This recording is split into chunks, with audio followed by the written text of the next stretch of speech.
नमस्कार, मी हरीश मारू. आज आपल्या प्रबंधभूमीच्या स्टुडिओमध्ये खास नाशिकहून आलेले अन्न औषध प्रशासनाचे नाशिक जिल्ह्याचे सहाय्यक आयुक्त श्री मनीष साहेब इथे आलेले आहेत. आज आपल्या दर्शकांसाठी अतिशय महत्त्वाची अन्न औषधावरती आपल्याला आपल्या आरोग्यासाठी योग्य काय काळजी घ्यावी वगैरे इतर सर्व माहिती देण्यासाठी ते आलेत. सर्वप्रथम प्रबंधभूमी महाराष्ट्र न्यूजतर्फे आमचे मुख्य संपादक विशाल गोसावी माझ्यातर्फे मी त्यांच्या आमच्या स्टुडिओमध्ये स्वागत करतो. साहेब धन्यवाद. नमस्कार. नमस्कार. आपण इथे आलात, आम्ही तुमचे आभार व्यक्त करतो. नमस्कार.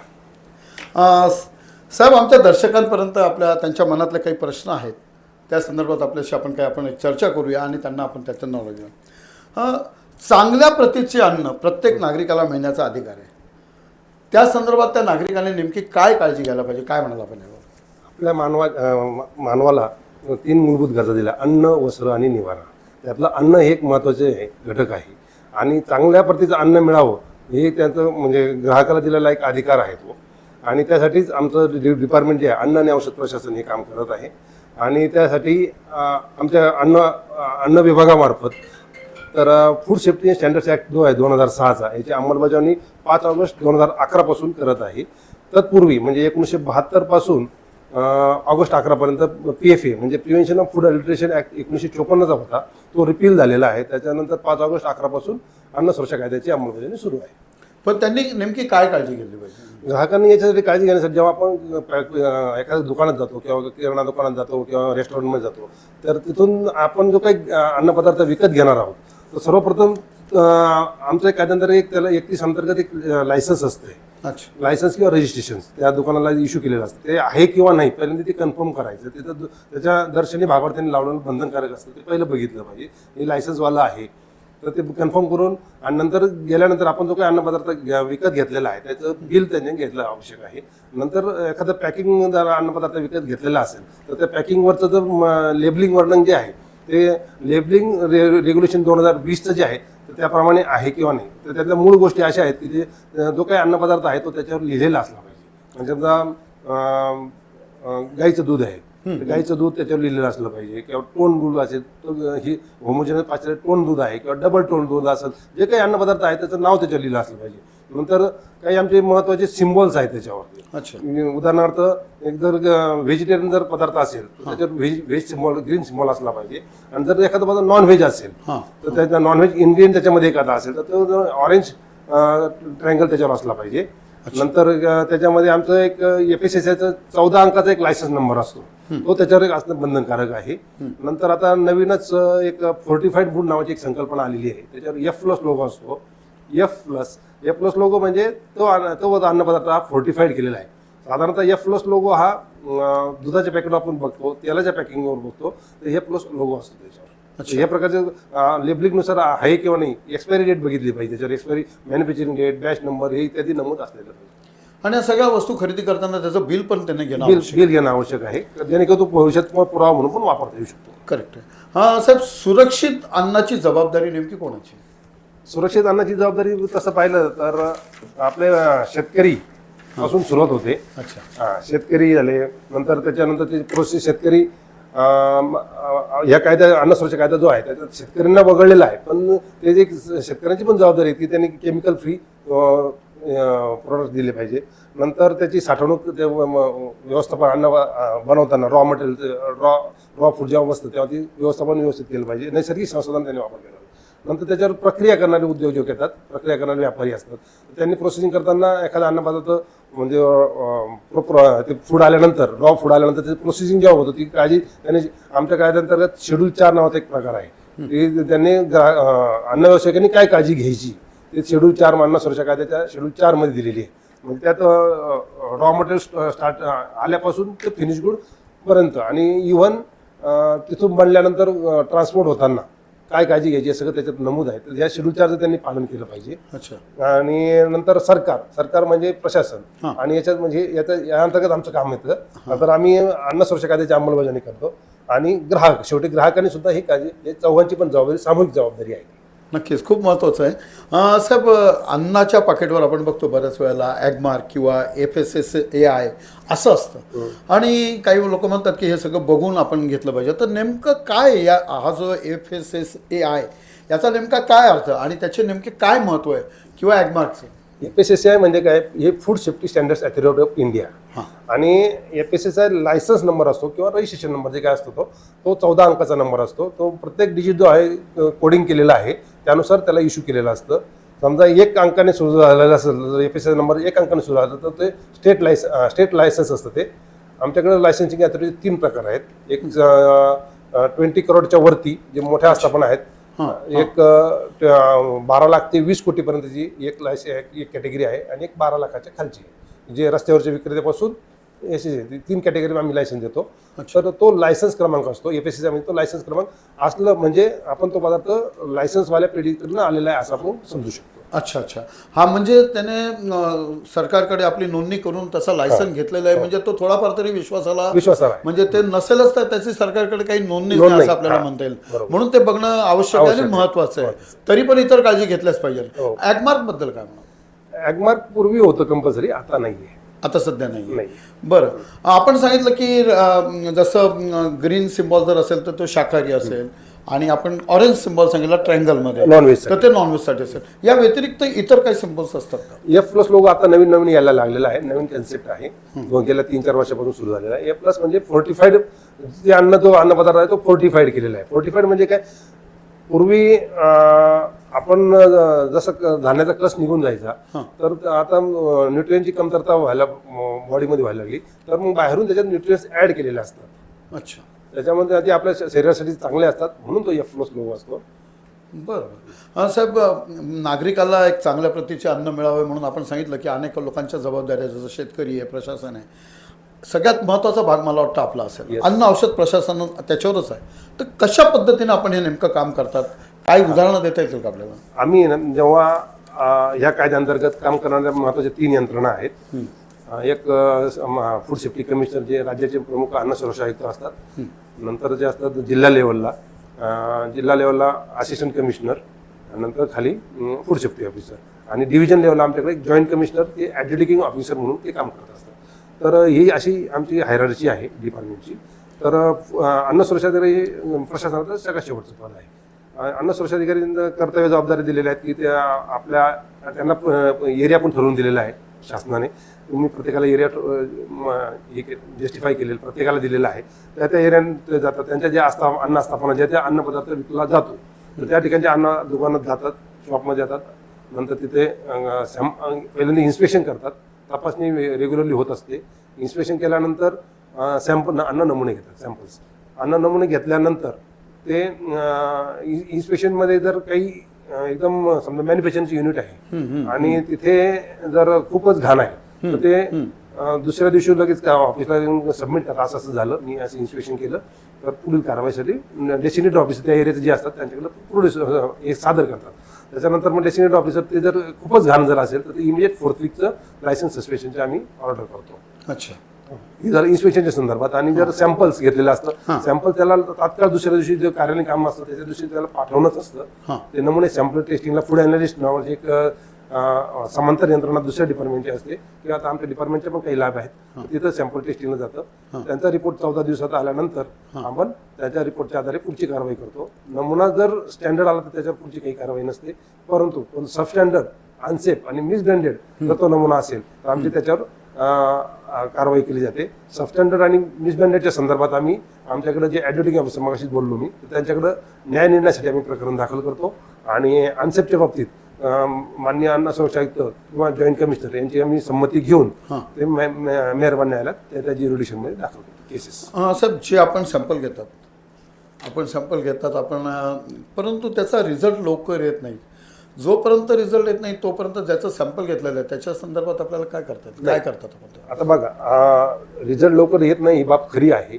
आज रोजी शासनाच्या 3 लॅब आहेत, मुंबईला आहे, नागपूरला आहे आणि याला आहे, औरंगाबादला आहे, छत्रपती संभाजीनगरला. तर रिझल्ट आमच्याकडनं सॅम्पल टेस्टिंगला पाठवलं जातं, पण आज रोजी ती लॅबची संख्या कमी असल्यामुळे थोडंफार उशीर होऊ शकतो, होतोच आहे. आणि मला सांगायला आनंद होत आहे की येत्या 5-6 महिन्यात नाशिक जिल्ह्यात आपली एक नाशिक विभागासाठी एक चांगलीशी सुसज्ज अशी एक प्रयोगशाळा बनत आहे. भविष्यात 5-6 महिन्यात त्याचं काहीतरी मार्गी काम लागेल. वा वा, ही आनंदाची गोष्ट आपण आम्हाला सांगितली. परंतु साहेब एक साधारणतः माझ्या माहितीप्रमाणे 14 दिवसात त्या सॅम्पलचं उत्तर यायला पाहिजे, पण तसं दिसत नाही. तसं होतं नाही, हेच कारण हेच आहे, त्यांच्याकडे पण मॅनपॉवरचा थोडा प्रॉब्लेम आहे. पण आमचा प्रयत्न चालू आहे जितक्या लवकर आम्ही रिपोर्ट घेण्याचा प्रयत्न करतो. पण मग आता माझा प्रश्न असा होता की ज्या जागेवरून आपण सॅम्पल घेतो आणि आपल्याला माहीत नाही की याचं फॉल्टी आहे का काय आहे का काय आहे, आणि त्याचं उत्तर येत नाही तोपर्यंत त्याचं प्रोडक्शनच्या संदर्भात आपण त्याला थांबवतात किंवा कसं काय असतं नेमकं? इमिजिएट जर हे असेल अत्यंत असुरक्षितरित्या जर करत असेल आम्ही त्याला स्टॉप करतो. स्टॉप बिजली दिलेली असते. इमिजिएट त्या ठिकाणी परिस्थिती जर अत्यंत घाण असेल आणि त्या ठिकाणी तो बंद होत असेल आम्ही ते स्टॉप बिझनेसची पण ऑर्डर देत असतो त्याला त्या ठिकाणी. पण नुसतं आता रेग्युलर किराणा दुकानात गेलं तिथं विषय नाही, ते रिपोर्ट येईपर्यंत थांबणंच असतं. अच्छा साहेब, एक असं लक्षात बऱ्याच वेळेला आलं की आपण रेड करतात ते त्याचं म्हणजे कळतं की बाबा असं अशी रेड झालेली आहे इथे, म्हणजे चांगलं काम असतं ते. परंतु त्याचं सॅम्पल पाठवल्यानंतर त्याचं उत्तर आल्यानंतर त्याचं ते सॅम्पल खरंच फॉल्टी ठरलं का नाही ठरलं, त्याच्यानंतर त्याला कायमस्वरूपी बंद करण्यात आलं का परत मुभा देण्यात आली काय, हे नंतर काही लोकांना कळतच नाही. काय नंतर त्याच्यावर मी तुम्हाला आश्वस्त करू इच्छितो की जेव्हा एखादा सॅम्पल किंवा रेड होते त्याचा रिपोर्ट आल्यानंतर जी काय कायद्यानुसार अपेक्षित कारवाई आहे, आम्हाला कायद्याने टाइम लिमिट ठरवून दिलेलं आहे 1 वर्षाच्या ते दाखल झालं पाहिजे. 1 वर्षाच्या त्याच्यात फायनल कारवाई झालेलीच असते. जर प्रमाणित असेल तर काही होणार नाही, पण अप्रमाणित अनसेफ वगैरे काय असेल ती कारवाई झालेलीच असते. बरं साहेब, पनीर संदर्भात आजकाल नागरिकांमध्ये खूप मोठी हालचाल असे झालेली की काही लोकांमध्ये बा पनीर असली का नकली हेच कळत नाही. नेमकं काय म्हणाल आपण पनीरच्या याच्यावरती आणि त्याच्या काय परिणाम? थोडा मिसअंडरस्टँडिंग ग्राहकांमध्ये सुद्धा होत आहे की हे आपण खातोय ते पनीर खातोय का चीज अॅनालॉग खातोय. चीज अॅनालॉग हा एक अन्न पदार्थच आहे, पण केंद्र शासनाने त्याला मान्यता दिली आहे, त्याला स्टँडर्ड्स निर्धारित करून दिलेले आहेत. अट फक्त एकच आहे, ते पॅकिंग स्वरूपातच आलं पाहिजे. अच्छा. हा, आणि ते दिसायला पनीर आणि चीज अॅनालॉग दिसायला एकदम सेम टू सेम दिसतंय, त्यात काही फरक नाहीये. पण आपण जेव्हा घरी जातो खायला सुद्धा टेस्ट सेम टू सेम लागते. परंतु आपण जेव्हा पनीर म्हणून जेव्हा घेतो ते दुधापासून बनलेलं अपेक्षित असते, आणि जे चीज अॅनालॉग जे असते ते खाद्यतेलाच्या फॅटपासून असते. अच्छा. कायद्यानुसार म्हणजे दोन्ही पण योग्य आहे, ती काही अडचण नाही. परंतु चीज अॅनालॉग ही पनीर म्हणून विकलं जातं. दोघांच्या रेटमध्ये खूप फरक असतो. त्यामुळे ग्राहकांनी जेव्हा ते पनीर किंवा जेव्हा घ्यायला जाल त्या दुकानदाराला एक विचारा हे तेलापासून बनलं आहे का दुधापासून बनलेलं आहे. खूप महत्त्वाचं बोललं साहेब आपण हे की चीज अॅनालॉग पासून बनलेला पनीर आणि दुधापासून बनलेला पनीर हे दिसायला दोन्ही सारखेच दिसतात, टेस्टला पण सारखेच असतात, रेटमध्ये खूप मोठा डिफरन्स असतो, आणि शरीरामध्ये आपण दुधाचा पदार्थ का किंवा त्या तेलापासून बनवलेला पदार्थ म्हणून आपण हे विचारणं आवश्यक आहे. खूप महत्त्वाचं आपण बोलला साहेब. एक असंही लक्षात येतं की आपण जर बघितलं की आपला जरी शेतीप्रधान जरी देश असला तरी दिवसेंदिवस उत्पादन दुधाचं कमी होत चाललेलं आहे, आणि दूध उत्पादन खूप कमी, परंतु दुधाच्या पासून बनवलेले पदार्थ आणि ते मुबलक मिळतं, भरपूर मोठ्या प्रमाणात येतं. आपण बघितलं सणासुदीच्या वेळेला तर मोठ्या प्रमाणात मिठाई वगैरे असं, हे कसं सगळं शक्य होतं? काय म्हणता येईल आपल्याला? आता याच्यावर मी तुला असं सांगू शकतो तुम्हाला सर, तर मिठाई म्हणजे दिवाळीच्या सणासुदी दिवसामध्ये असते मिठाई, तर एक स्वीट मावा, स्वीट बर्फी हा सुद्धा एक अन्न पदार्थच आहे. अच्छा. आणि जसं चीज अलाउड मध्ये तेल अलाउड आहे तसं स्वीट बर्फीला पण ती व्हेजिटेबल ऑइल पासून बनलेली असते. अच्छा. ती मेजॉरिटी येत असते, म्हणजे दूध नसतं त्याच्यात. दूध नसतं. अरे पुन्हा तेच माझ्या ग्राहकांना ते सांगता येईल तेलापासूनची एक दुधापासून. मग ती कशी ओळखाय लोकांनी, कसं काय त्याला काय बनतं? नाही, ते असं सामान्यानं दिसणार नाही, त्याला लॅब टेस्ट करावं लागते, आणि आपल्याला चवीनुसार एखाद्याला खूप हे असेल तर चवीनुसार कळू शकतं, पण दुधाची एकच तेलाची आहे, लॅब टेस्ट कळत नाही. पण मग त्या दुकानदाराला असं दाखवणं, आम्ही जेव्हा सॅम्पल्स घेतो भरपूर सॅम्पल्स पास होतात. अच्छा. हानिकारक असं नाही, पण प्रत्येकाला हानिकारक होईल असं नाही. शरीराला हानिकारक नाहीये, फक्त आपल्याला जे वाटतं की दुधापासून आहे ते तसं नसतं, ते थोडंसं एक दिशाभूल झाल्यासारखं असतं. हा, पण मग त्या दुकानदाराला ते आम्ही त्या ठिकाणी म्हणजे सप्तशृंगावर पण आम्ही त्या कारवाई केलेली होती. ऑन द स्पॉट आम्ही तो स्टॉक डिस्ट्रॉय पण केला होता, आणि त्यांच्यावर कारवाई पण झालेली होती, घरावरच्या कारवाई. अच्छा. अशा पद्धतीने. व्हेरी गुड साहेब. मग असे जे कारवाई असतात, असे काही गुन्हे करतात, कोणत्या गुन्ह्यासाठी काय शिक्षा आहे, किती शिक्षा आहे, कशी? तर आमचा जो अन्न सुरक्षा कायदा आहे त्याच्या सेक्शन 52 जो आहे, सेक्शन 52 मध्ये मिसब्रँडिंग म्हणजे एखादा अन्न पदार्थ कायद्यानुसार त्याचं लेबलिंग केलेलं नाही प्रॉपर, तर त्या संदर्भात सेक्शन मिसब्रँडिंग म्हणून आपण त्याच्यात 2 लाखापर्यंत शिक्षा करतो. अच्छा. द्रव्यदंडाची शिक्षा आहे त्याच्यात. नंतर 59 जो आहे जो अन्नपदार्थ अनसेफ आहे, हां तर अनसेफ मध्ये आपण खटला दाखल करतो. त्याच्यात 4 प्रकारचे with grievous, with injury, with grievous injury, with no injury, थोडी इंजुरी, नंतर ग्रीवियस इंजुरी आणि डेथ, असे 4 प्रकारची शिक्षा आहेत. अच्छा. असं त्या मेहरबान न्यायालयात आपण दाखल करतो. महत्वाचं 59. हां. म्हणजे नागरिकांच्या आरोग्याशी खेळ जेव्हा खेळला जातो तेव्हा अशा पद्धतीने जेव्हा अनसेफ रिपोर्ट आमच्याकडे येतो त्यानंतर आम्ही ते मेहरबान न्यायालयात 1 वर्षाच्या दाखल करत असतो. साहेब, आपण बघतो की सध्या मधुमेहाचे पेशंट मोठ्या प्रमाणात सगळीकडे मधुमेहाचे पेशंट होत आहेत आणि अनेक वेळेला मधुमेहाच्या पेशंटला असं सांगितलं जातं की हे शुगर फ्री आहे.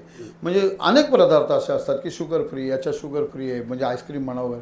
तर हे खरंच तसं असतं का? म्हणजे शुगर फ्री थोडा विश्वास ठेवण्यासारखं आहे का ते? शुगर फ्री जेव्हा आपण ग्राहक जेव्हा घ्यायला जाईल, एखादा अन्नपदार्थ शुगर फ्री म्हणून घ्यायला जाईल, तर ग्राहकांना माझं आपल्यामार्फत ग्राहकांना सगळ्या लोकांना विनंती हीच आहे की त्याच्यावरचं लेवल जरा व्यवस्थित बघावं, त्यात इन्ग्रेडियंट काय आहे ते बघावं.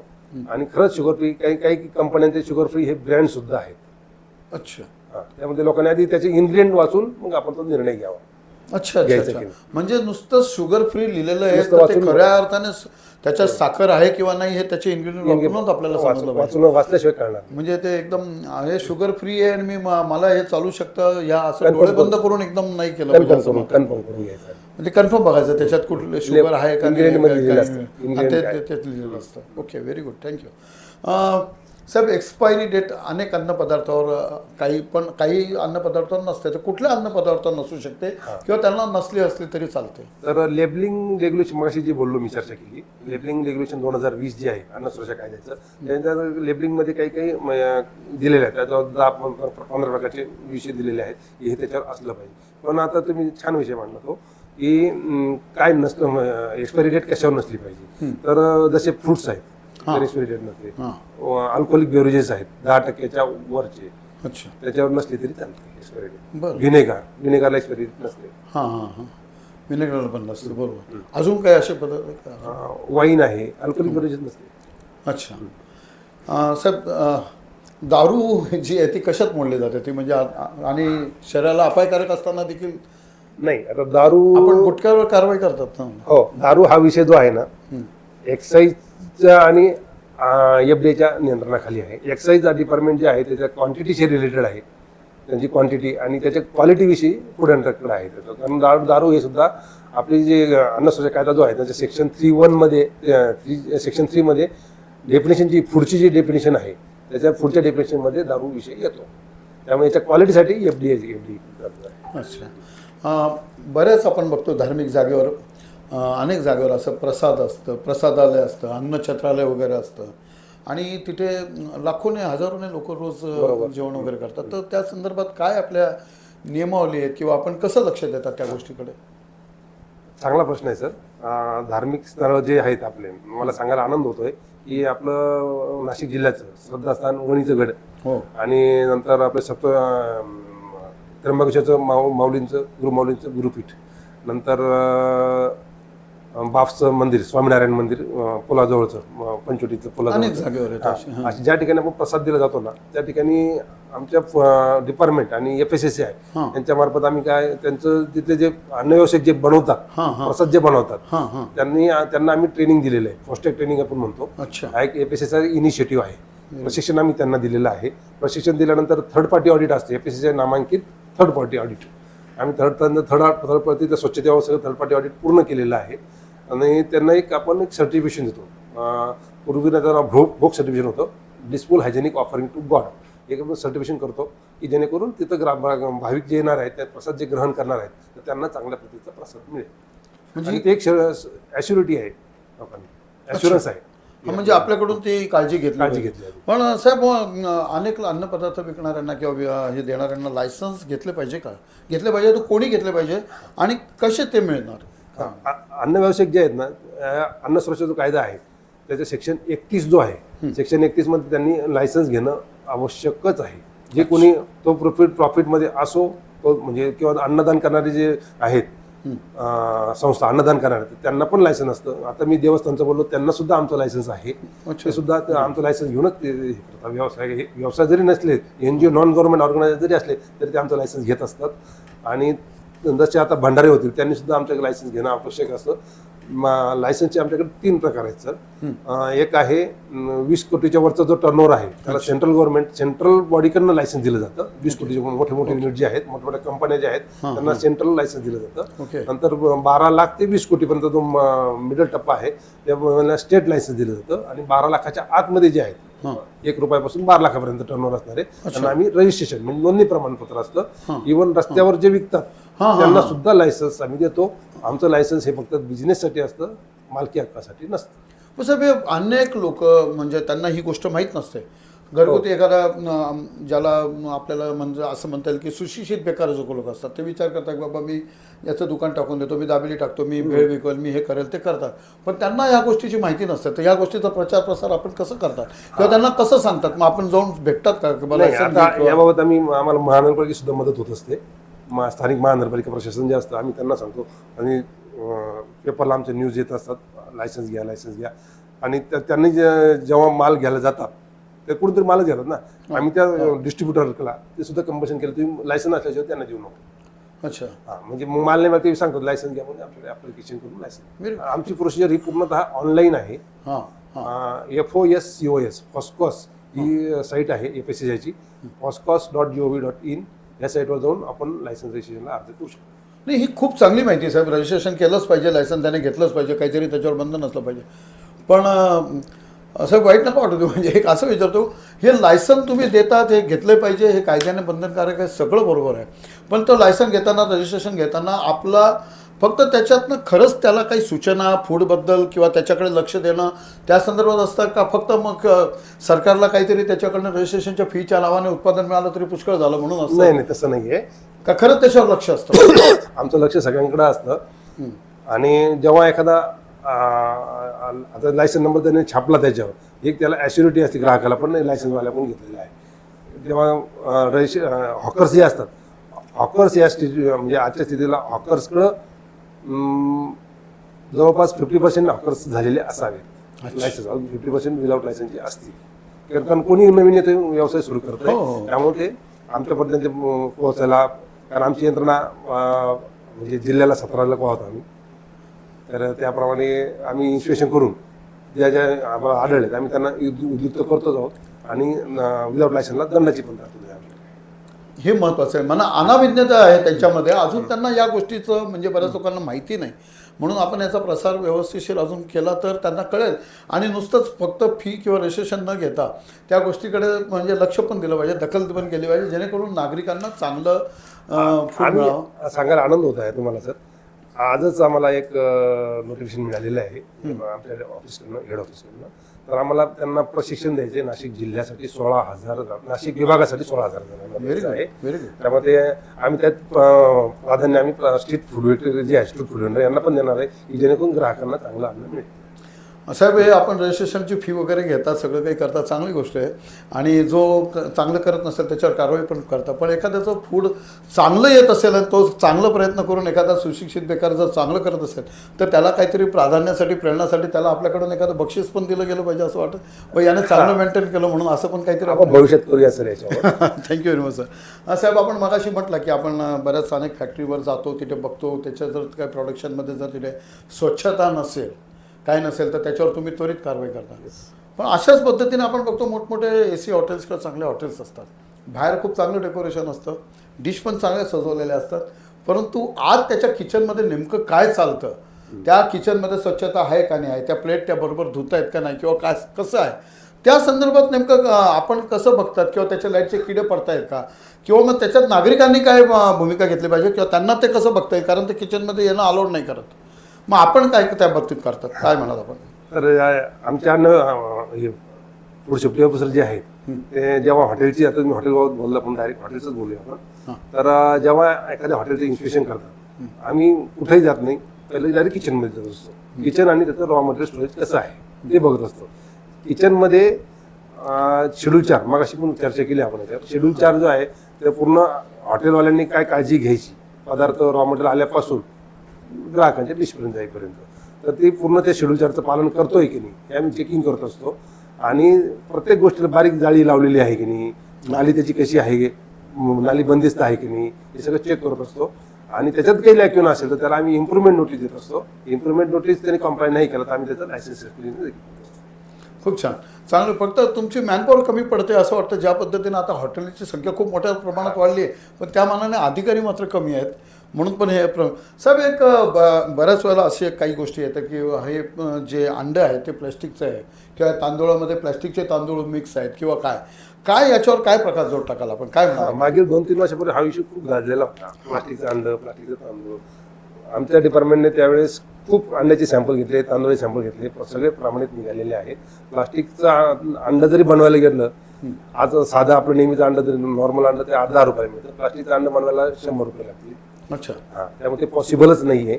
बरं. हां, प्लास्टिक अंड हा विषयच नाहीये. पहिला विषय प्लास्टिक तांदूळाचा. हां. तर आता मग अशी आपण चर्चा केली, F+ लोगो जो फोर्टिफाईड असतो तो तांदूळ दिसतो प्लास्टिक सारखा वाटतो, पण तो असतो फोर्टिफाईड. तो सर्वसाधारण रेशन दुकानामध्ये आता तो अवेलेबल आहे, पण तो प्लास्टिक तांदूळ असू शकत नाही आणि अंड पण असू शकत नाही प्लास्टिक. मग ते तांदूळ नेमकं A+ लोक आपण फोर्टिफाईड तांदूळ असतो. म्हणजे काय नेमकं? मग अशी आपण चर्चा, त्यात मायक्रोन्युट्रिएंट त्यात ऍड केलेले असतात. अच्छा. फोर्टिफाईड असतो म्हणून तो तसं दिसतो. खाण्यास अपायकारक नाही. काहीच नाही, एकदम काहीच problem छान. काय मायक्रोन्युट्रिएंट त्यात ऍड केलेले असतात जे आपल्या शरीरासाठी आवश्यक असतात. Very good. साहेब, आपण पाण्याच्या बॉटल लोक सर्रास आता घ्यायला लागले सगळीकडे, प्रवासामध्ये, धार्मिक स्थळावर वगैरे. पॅक्ड ड्रिंकिंग वॉटर आणि मिनरल ड्रिंकिंग वॉटर असं 2 वेगळ्या खऱ्या पद्धतीने त्याच्यात आहे. तर नेमकं आपण काय म्हणाल याबद्दल? काय लोकांना त्यातला फरक कळत नाही, फक्त ही बॉटल आहे पाण्याची एवढंच बघतात, पण त्याच्यावरती जे काही बघितलं पाहिजे, काय म्हणाल आपण? पॅकेट ड्रिंकिंग वॉटर आणि मिनरल वॉटर हे पाण्याचे 2 मूलभूत प्रकार येतात. आणि पॅकेट ड्रिंकिंग वॉटरमध्ये पॅक केलेलं असलं पाहिजे, सीलबंद बाटलीमध्येच पाहिजे, पारदर्शक बाटली पाहिजे ती. आणि मिनरल वॉटर जे दिसायला तसंच असते, मिनरल वॉटर फक्त त्याच्यात मिनरल त्याच्यात बाहेरून ऍड केलेलं असतं की जे आपल्या शरीरासाठी चांगले असतात. त्याचे रेट पण थोडा मिनरल वॉटरचा वेगळा असतो आणि पॅकेज जवळ 15-20 रुपयाच्या आसपास असते 1 लिटरची. आणि जेव्हा घेतो तर मागाशी आपण जे लेबलिंगचं रेग्युलेशन बोललो होतो मी त्याच्याबाबत, तर तेच बॅच नंबर, एक्सपायरी वगैरे त्याचा असणार, बंद जो उत्पादन करतो त्याचाही लायसन नंबर आणि त्याचा पत्ता पूर्ण त्याच्यावर असणं पाहून खात्री करायची, एक्सपायरी डेट आहे की नाही ते पाहून खात्री केली पाहिजे. पण आता आपण जर बघितलं साहेब तर बऱ्याच वेळेला म्हणजे मिनरल ड्रिंकिंग वॉटर जवळजवळ नाहीच मिळत. खूपच 1 किंवा 2 ब्रँड, हिमालयाचे 1-2 ब्रँड आहे काहीतरी, हिमालयाचे आहे. फक्त काहीच लोकांचे, ठराविक लोकांचे, सगळ्यांचे नाही आहेत. मिनरल वॉटर कोणी घ्यायचं? म्हणजेच पब्लिकने जागृत राहून सगळ्या गोष्टी ज्या आपण आपल्या शरीरात मिनरल वॉटर नॅचरल सुद्धा येत असतं, डायरेक्ट हिमालयात त्यांनी तिथून कलेक्शन केलेलं असतं, त्यामुळे त्याचा रेट पण वेगळा असतो. अच्छा. खूप छान महत्त्वाची माहिती सांगितली आपण. म्हणजेच याचा अर्थ झाला ग्राहकांनी जागृत राहून जिथे जे काही आपल्या शरीराला ज्या काही आपण इंटेक करतोय त्या सगळ्या गोष्टी, कुठल्याही गोष्टीने आपल्याला अपाय होणार नाही या गोष्टी त्यांनी अगोदरच सगळ्या बघितल्या पाहिजे. जे गव्हर्नमेंटने आपल्यासाठी जे रूल्स दिलेले आहेत आणि जे कंपल्सरी केले ते त्याच्या इंटिग्रेट्स प्रदर्शित करणं आणि हे सगळं बघितलं पाहिजे. असंच आपलं खरेदी करताना पाहिलं पाहिजे. हे तर झालं साहेब सगळं याच्याबद्दल, हे पॅक ड्रिंकिंग वॉटर वगैरे. परंतु मी म्हणतो आता प्रत्येक शहरामध्ये नगरपालिका, महानगरपालिका हेच पाणी पुरवतात आणि त्यांच्याकडनंच बऱ्याच वेळेला दूषित पाणी देखील येतं. मग त्याबद्दल काय करणार? याच्याबद्दल बोलायचं म्हणलं तर ते पॅकेट ड्रिंकिंग वॉटर पुरवत नाहीत, ते ड्रिंकिंग वॉटर पुरवतात. ड्रिंकिंग वॉटरला आज रोजी आज 25 तारीख 25 फेब्रुवारी 2026 आज रोजी त्याला स्टँडर्ड्स नाही आहेत. भविष्यात ते आल्या का आपण त्याच्यावर कारवाई करू शकतो. मग हे जेव्हा दूषित पाणी देतात साहेब, आपण सगळ्यांवर गुन्हे दाखल करतात, परंतु जेव्हा एखाद्या संस्थाकडनंच जर अशा लोकांना दूषित पाणी दिलं गेलं असेल तर त्याबद्दल काही शिक्षेची तरतूद नाही का? आज रोजी कायद्यात स्टँडर्ड्स नाही, आज रोजी नाही, पण यायला पाहिजे. त्यासाठी आपण सगळ्यांनी मिळून प्रयत्न केले पाहिजे. बरोबर आहे सर. साहेब, घरच्या घरी काही जर आपल्याला असं वाटलं याच्यात भेसळ आहे किंवा काय, तर असं काय टेस्ट करता येईल? दूध कसं किंवा असे 1-2 एक्झाम्पल सांगा ना आमच्या घरच्या घरी टेस्ट करायची जर असेल. म्हणजे आता सर्वसाधारण वापरलं जाणार आपल्या घरामध्ये तूप, सणासुदी दिवस आपण तूप जे वापरतो तर आपण एक साधी सोपी टेस्ट काढतो. एका आपण परीक्षा नळीमध्ये म्हणे किंवा भांड्यामध्ये आपण तूप घ्यायचं, उतरलेलं तूप घ्यायचं. त्याच्यात जर आपलं हायड्रोक्लोरिक ॲसिड जे आहे HCl जर त्याच्यात टाकलं, किती, आणि 2 थेंब नंतर 1 चमचा म्हणा, आणि त्यात थोडी साखर टाकून काही हलवल्यानंतर त्यात तांबडा जर रंग आला, तांबडा लाल, ओके, तर त्याच्यामध्ये डालड्याची भेसळ करू शकतो. अच्छा. की फक्त SCL आणि थोडी साखर टाकल्यानंतर ते SCL आणि थोडी साखर 2 थेंब SCLचे आणि म्हणजे 1 चमचा तुपामध्ये परीक्षा नळीमध्ये टाकली. आणि थोडी साखर टाकल्यानंतर जर त्याला तांबडा रंग तांबडा आला रंग तर ते नक्कीच भेसळयुक्त असू शकतो. अच्छा असू शकतो. आणि रंग जर नाही नाही बदलला तर ते चांगलं तूप आहे. ओके डालडा नाही आहे त्याच्यात. ओके व्हेरी गुड छान अतिशय चांगलं सांगितलं साहेब आपण तसंच आता आता जर आपण दुधामध्ये हां पिष्टमय पदार्थ म्हणजे काय स्टार्च वगैरे काही आहे की नाही असं जर असेल दुधामध्ये हां. तर ती जर टेस्ट करायची असेल तर काय करू शकतो आपण हां दुधाचा नमुना पहिल्यांदा घ्यायचा हां त्याच्या नंतर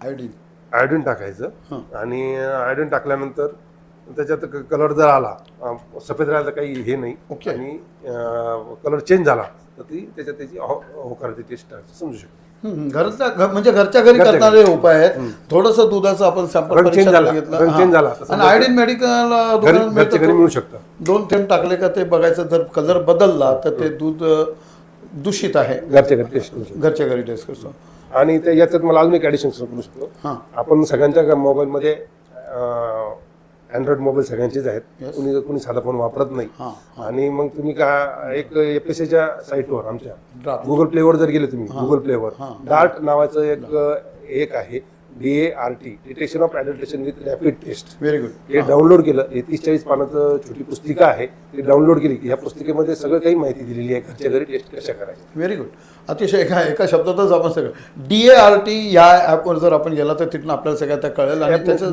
गुगल प्ले स्टोअर टाकलं. प्ले स्टोअरवर टाकून जर बघितलं तर कुठल्या टेस्ट करता येईल एक पनीरची टेस्ट पण आपल्याला घरच्या घरी करता येते सर पनीर पण त्यात सेम आयोडीन टाकून सेम आयोडीन टाकून सेम त्याचा जर कलर निळा काळा कलर झाला तर ते आपण समजू शकतो. त्याच्यात पनीरमध्ये 2 थेंब जर आयोडीनचे टाकले कलर नाही बदलला तर ते योग्य आणि जर थोडासा काळा किंवा निळसर असा कलर आला तर ते पनीर ते कशापासून बनवलेलं समजायचं मग ते पनीर स्टार्चची भेसळ ना स्टार्चची भेसळ ओके व्हेरी गुड सर साहेब आमचं मालेगावला आज एवढी मोठी पॉप्युलेशन आहे 14-1 लाखाच्या वरती जो पॉप्युलेशन आहे आणि खूप मोठ्या प्रमाणात इथे उघड्यावर अन्न वगैरे विकलं जातं. आम्ही ग्राहक पंचायत म्हणजे मी आता पत्रकाराची भूमिका आहे पण दुसरं एक ग्राहक पंचायतची पण जबाबदारी माझ्यावर आहे त्या माध्यमातून मी बोलतो की आम्ही शासनाकडे गेल्या 2 वर्षापासून एक मागणी केलेली की आमच्या मालेगावलाच देखील अधिकारी असावेत अन्न सुरक्षा अधिकारी कारण मालेगावच्या लोकांना अन्न सुरक्षेचा अधिकार नसावा का त्यांना चांगलं अन्न मिळावं नका असं वाटू नये का तर या संदर्भात आम्ही मागणी केलेली आहे.